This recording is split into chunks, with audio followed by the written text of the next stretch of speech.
વિકાસના દાવાઓ વચ્ચે મહીસાગરથી સામે આવ્યા ચિંતાજનક દ્રશ્યો। સામેના કાંઠે જવા માટે લોકો પોતાના જીવ મૂકે છે જોખમમાં। રાજ્યના અંતરિયાળ વિસ્તારોમાં કેટલો વિકાસ પહોંચ્યો છે તેની સાબિતી આ દ્રશ્યો જ આપી રહ્યા છે। મહીસાગર જિલ્લાના લુણાવાડાના વિરણિયા ગામમાં આ દ્રશ્યો સામે આવ્યા છે। વિરણિયા ગામના માદળિયા ફળિયામાં લગભગ 100 જેટલા ઘરોની વસ્તી છે। પારમ નદીના પાણી અહીં કોતરોમાં ધસી આવે છે અને સામે કાંઠે જવા માટે લોકોએ જીવના જોખમે પાણીના ધસમસતા પ્રવાહમાંથી પસાર થવું પડે છે। ચોમાસામાં સ્થાનિકોની સ્થિતિ ખૂબ જ કફોડી બની જાય છે।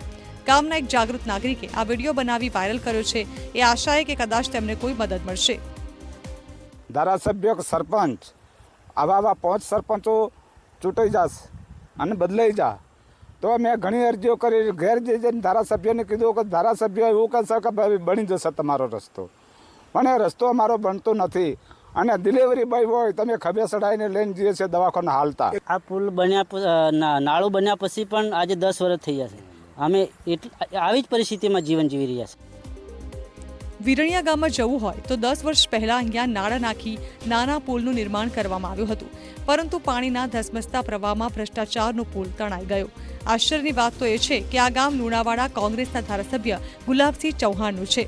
આ સંદર્ભે જ્યારે ધારાસભ્યનો સંપર્ક કર્યો તો તેઓએ ટેલિફોનિક વાતમાં જણાવ્યું કે ગામની પાસે 150 મીટરમાં બીજો પુલ છે। જોકે TV9ની ટીમ દ્વારા સ્થળ તપાસ કરતા નજીકમાં કોઈ એવો પુલ ન હોવાનો ખુલાસો થયો।